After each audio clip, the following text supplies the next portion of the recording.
Yo les potes, à tous, j'espère que vous allez bien. Aujourd'hui, on se retrouve dans une nouvelle vidéo, une vidéo débrief du Grand Prix de Monza. On va donc revenir sur cette magnifique victoire de McLaren et Daniel Ricciardo. On va revenir sur la crochette de Tic et Tac et bien sûr d'autres faits qui se sont déroulés durant cette course. On commence directement par le premier point, j'étais obligé de mettre ça en premier. McLaren et Daniel Ricciardo de retour au sommet. Et oui, McLaren, la dernière victoire d'un pilote chez McLaren, c'était Jenson Button au Canada en 2012. Et le dernier doublé de McLaren, ça remonte à 2010. Donc ça faisait un petit bout de temps et on était très heureux de revoir cette écurie au sommet, de revoir Daniel Ricciardo au sommet. Parce que ça faisait 3 ans qu'il n'avait pas gagné. Ses dernières victoires, il était encore chez Red Bull. C'était à Monaco. On a vu une première partie de saison où il était vraiment en lutte avec la McLaren, où il comprenait pas la voiture. Là, on a l'impression qu'il a repris un petit peu de confiance dans la voiture. Alors oui, ok, Zandvoort, il n'a pas fait un très bon Grand Prix, mais dans tous les cas, Norris était à la ramasse aussi et c'était pas du tout un circuit adapté pour les McLaren. Mais là, il fait 4ème en qualif.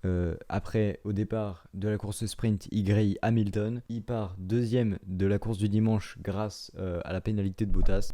Il crame Verstappen sur le départ. Voilà.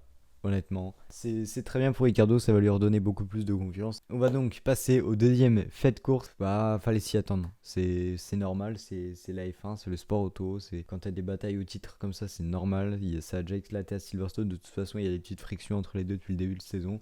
Verstappen Hamilton, à qui la faute? Tout le monde a des versions différentes. Il y en a qui pensent que c'est Hamilton, d'autres que c'est Verstappen, d'autres que c'est un fait de course.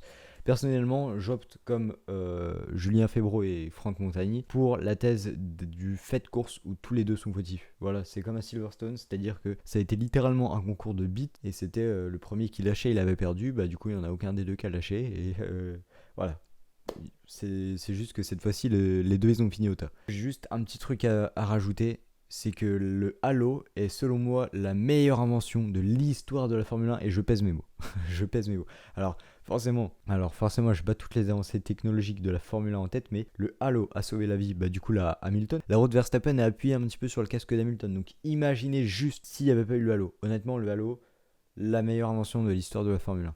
Ça a sauvé la vie à Romain Grosjean en 2020, ça a sauvé la vie probablement à Charles Leclerc au départ à Spa en 2018. Donc n'hésitez pas à me dire en commentaire votre avis sur l'accrochage Verstappen-Hamilton, mais selon moi, c'est de la faute des deux. Troisième fait de course, on va parler de l'incroyable remontée de Bottas. Et oui, Valtteri Bottas qui avait choisi ce week-end de Monza pour prendre ses pénalités avec l'introduction d'un 4ème bloc moteur. Je vous rappelle que sur une saison, les pilotes sont limités à 3 blocs moteurs et qu'au-delà de ce quota, ils prennent une pénalité. Donc Bottas déjà, on sent qu'il est beaucoup plus en confiance. Dès qu'il a plus de pression, Bottas, c'est un pilote excellent. Pole position, il gagne la course sprint. Dès qu'il n'a pas de pression, ça y est. Ça y est, il est libéré, c'est un point en moins pour lui et on voit dans son pilotage que c'est beaucoup plus fluide et qu'il y arrive beaucoup mieux. Donc voilà, très beau week-end de course de Valtteri Bottas. On va parler des Williams qui ont assez bien fonctionné aussi ce week-end puisque Russell a terminé 9ème et que Latifi a terminé 11ème. À la porte des points, c'est très bien pour Latifi, ça lui donne de la confiance de la voiture. Latifi il était beaucoup critiqué l'année dernière puisqu'il est en F1 grâce à l'argent à papa et qu'il faisait pas du tout des bonnes perfs l'année dernière, c'est-à-dire que c'était littéralement la lanterne rouge. En gros, le Latifi de l'année dernière, on pourrait le comparer au Mazepin de cette année. Sauf que là, Latifi commence à être en confiance dans la Williams, saisit plus souvent des opportunités de passer en Q2, de marquer des points et ça c'est très bien pour Latifi, ça lui donne de la confiance et ça montre que Williams peut avoir confiance en lui pour saisir des opportunités la saison prochaine. Ça on a été obligé d'en parler. 5ème point, la grosse désillusion pour Giovinazzi, et oui. Il faisait un très très beau week-end, il part 7ème sur la grille avec la pénalité de Bottas. Et là, deuxième chicane, alors qu'il était intercalé entre les deux Ferrari, donc il était carrément 6ème puisqu'il avait doublé Sainz sur le départ. Il loupe son freinage, il coupe la chicane et quand il revient en piste, il fait pas attention.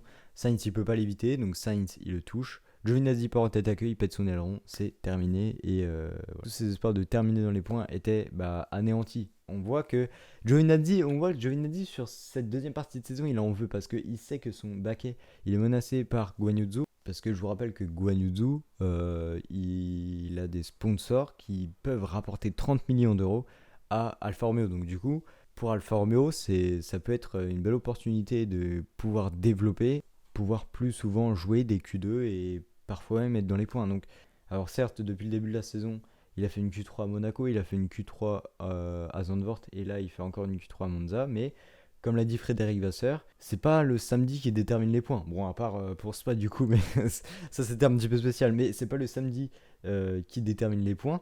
Donc voilà, il a beau passer en Q3, après il faut confirmer en course. Enfin bref, j'espère que ce débrief vous aura plu. Si c'est le cas, n'hésitez pas à lâcher le petit pouce bleu, à vous abonner si c'est pas encore fait. Du coup, je vous dis à la prochaine pour une nouvelle vidéo.